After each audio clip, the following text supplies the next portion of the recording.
Teen killers hearing their life sentences for the first time. Real court reactions. The verdict room. The courtroom was ice cold, both in temperature and in tone. Reporters lined the back row, pens ready, cameras waiting for the headline shot. Every click of a pen felt louder than it should have, like the ticking of a countdown. In front of the judge sat 3 teenagers, each with a blank stare that didn't quite match the gravity of what was coming. The first was Ethan Weller, 17, tall, expressionless. The second, Lacey Drew, just 16, hair neatly tied as if she were going to school, not sentencing. The last, Ryan Cates, 15, small, quiet, eyes fixed on his trembling hands. All 3 were accused of something unthinkable. The death of 2 people who should have been untouchable, their own family members. The case had gripped the nation for months. News anchors called it the Suburban Pact. Prosecutors said it was a game turned real, a plan that started as a dare between friends and ended in irreversible tragedy. Detective Marcus Hale, the lead investigator, had described the crime scene as eerily calm. There were no signs of struggle, no forced entry, no missing valuables, just 3 frightened teens claiming someone else did it. Yet the evidence told another story. When Hale testified, he placed a small flash drive on the prosecution table. The room went silent as the monitor flickered on. A recording from a nearby park camera appeared, time-stamped the night of the crime. Hale pressed play. 3 hooded figures walked into the frame, one carrying a duffel bag, another glancing around nervously. They weren't strangers. Hale knew the body language, the height differences, even the way one of them tilted their head. The defense tried to suppress the footage, calling it circumstantial. But then, Hale revealed what had been found inside. The duffel bag, a set of items that connected directly to the victims, an engraved bracelet, a phone still receiving missed calls, and a single torn photo of the 3 teens smiling in front of their family home. Gasps echoed through the courtroom. Lacey lowered her head, her lips quivering. Ethan stared straight ahead, jaw tight. Ryan simply looked lost. The prosecution painted them as calculating and cold, saying they had planned every detail to make it look like a robbery gone wrong. But even in their defense, there was no denial, only confusion, shifting blame, and silence. As the judge reviewed his notes, the families of the victims sat motionless behind the barrier, faces hollow. One woman, the victim's aunt, whispered, "They were just kids. How could they do this?" Detective Hale's voice broke the silence. "They weren't born evil," he said softly, "but they made a choice that night, one they can never take back." The courtroom doors opened. 2 deputies entered with a sealed envelope, the jury's verdict. Every eye followed the paper as it was handed to the judge. "Members of the jury," the judge began, his voice echoing through the chamber, "have you reached a unanimous verdict?" "Yes, Your Honor," came the reply. Lacey's hands clenched the table edge. Ethan leaned back in his chair, forcing himself not to blink. Ryan's tears finally fell, the first emotion anyone had seen from him since the arrest. The judge unfolded the paper, scanned the words, then looked up. The silence felt endless. For the charge of first-degree murder. Every breath in the room stopped. "We, the jury, find the defendants." He paused. Ethan's knuckles turned white. Lacey closed her eyes. Ryan mouthed a silent prayer. "Guilty." The word hung heavy in the air. The aunt gasped, her hands covering her face. Cameras clicked furiously. Hale exhaled for the first time, in minutes. But as deputies stepped forward to take the teens away, something happened that no one expected. Ryan turned to Detective Hale and whispered, "You still don't know the truth." The detective froze. "What truth?" Hale asked. Ryan's eyes glistened with fear, not guilt. "We weren't alone that night." The room erupted into chaos. The fourth name. The courtroom erupted after Ryan's words. Reporters shouted, families cried, and deputies rushed the teens out before order could be restored. But Detective Marcus Hale didn't move. He just stood there, frozen, his mind replaying the sentence over and over. We weren't alone that night. For 3 months, Hale had built his case piece by piece, convinced he had every detail locked down, every fingerprint, every message, every camera angle.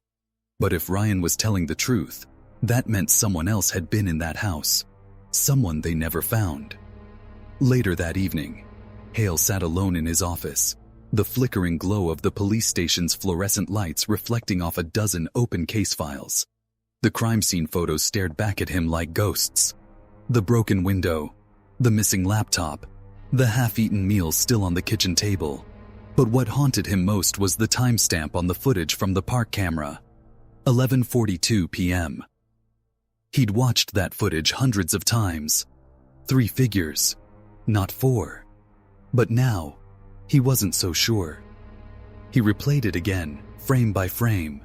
Pause, zoom, shadow. There, just beyond the park fence, barely visible through the mist, a faint outline. A fourth shape, smaller, standing still, watching. Hale's pulse quickened. No, that can't be. He grabbed his phone and called his partner, Detective Mara Kent. "Mara, get over here, now." By midnight, both detectives were huddled over the monitor. Mara frowned. "Could be a trick of the light." "No," Hale said. "This was taken with an infrared lens. Whatever that is, it's real." The two exchanged a look that said everything. If there was another person that night, everything they'd presented in court was incomplete. The next morning, Hale went to the juvenile detention center to see Ryan. The boy looked worse. Dark circles under his eyes, hands shaking. He didn't look like the killer. He looked terrified. "Ryan," Hale said gently, pulling up a chair. "You told me there was someone else. Who?" Ryan hesitated, eyes darting around the room. "You won't believe me." "Try me." Ryan swallowed hard. "Her name was Nora. She wasn't supposed to be there. She followed us." Hale's heart dropped. He knew that name. Nora Fenton, 15 years old, had disappeared 3 days after the murders.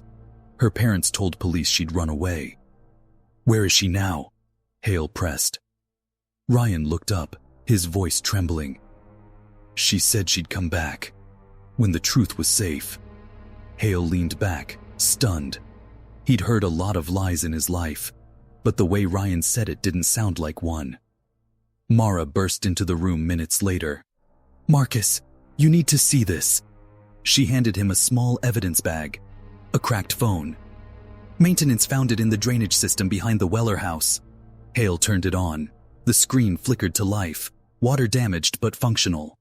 In the video gallery, one file was playable. A shaky clip opened. 3 teens whispering in the dark, flashlights bouncing across the walls. Ryan's voice, Lacey's giggle, Ethan's warning to keep quiet. Then, from behind the camera, another voice, faint, female. "Nobody's going to believe what we found." The video cut off. Hale looked at Mara. "That's her. That's Nora." He turned to Ryan, who now had tears streaming down his face. "Why didn't you tell me before?" Ryan's voice cracked. "Because she said she'd kill us if we did." The detective's blood ran cold. That night, Hale drove back to the house where it all began. 4414 Oak Police Court. The crime scene tape was long gone, but the house remained untouched, empty, hollow. The wind howled through broken windows. Dust clung to the walls. Then Hale saw it. Faint writing etched into the back of a doorframe. 4 names: Ethan, Lacey, Ryan, Nora. And underneath them, one more word, scratched deep into the wood. Liar! Hale stepped back, his flashlight trembling in his hand. For the first time, he realized this case wasn't about a murder anymore. It was about survival. But who was the liar? The 3 teens? Or the missing girl who might still be out there? The girl in the footage. The rain hadn't stopped all night. It hammered against the windshield as Detective Marcus Hale pulled into the empty parking lot behind the station. He hadn't slept in 24 hours, his mind caught in a loop of questions that refused to fade. The 4th name, the voice in the video, and that single word carved into the wall: liar. He pushed through the doors of the evidence room and laid the cracked phone on the table. "We're going to recover that footage," he said to the technician on duty. "Every single frame." The tech nodded. "If it's still on the chip, we'll find it." Hours passed. The lights flickered. Outside, thunder rolled across the city like an omen. Then, at 3:17 a.m., the tech called out, "Detective, you need to see this." On the monitor, the same shaky video began to play. But this time, it didn't cut off. The teens were in the house, whispering, nervous. Then the flashlight beam caught something on the floor. A shape under a sheet. Ryan's voice trembled. "We shouldn't be here," Lacey whispered. "Just record it." Then, behind them, a door creaked. A girl's silhouette appeared. Small, still, holding something metallic that reflected the light. Nora. The camera dropped. The footage turned into chaos. Screams, footsteps. A single word shouted through the noise. "Run!" And then static. Hale stared at the screen, heart pounding. "She wasn't a bystander," he muttered. "She was part of it." But what exactly had she done? The next morning, Hale and Detective Mara Kent followed a lead from Nora's old school records. Her last known address was a foster home 2 towns over. When they arrived, the woman who answered the door looked startled at Nora's name. "She left last summer," the woman said. "Quiet girl, but she always drew things. Sometimes, strange things." "Strange how?" Hale asked. The woman disappeared in Bonn to the living room and returned with a dusty sketchbook. Inside were dozens of drawings, detailed, obsessive. The same house, the same street, the same 3 friends, and in one corner of a page, 4 stick figures standing in a circle. Above them, Nora had written in careful handwriting, "They promised to help me. Then they tried to erase me." Mara's voice was barely a whisper. "Erase her?" Hale's phone buzzed before he could answer. It was the technician. "Detective, you're not going to believe this. The metadata on the video file. It's been edited, multiple times, by someone using a different login. T. Evans, timestamp, 3 weeks after the murders." Hale froze. Tara Evans, the landlord who owned the property. She'd vanished right after the police released the house back to her. They returned to the scene again, this time with a search warrant. Dust filled the air. The silence was heavy. As Hale examined the basement, something caught his eye. A small flash drive duct-taped under the stairs. He plugged it into his laptop right there on the floor. The screen filled with grainy late-night security footage. The date matched the night of the murders. First, the teens entered. Ethan, Lacey, Ryan, arguing in hushed tones. Then, minutes later, another figure entered from the back door. Tara Evans. She wasn't their landlord that night. She was their handler.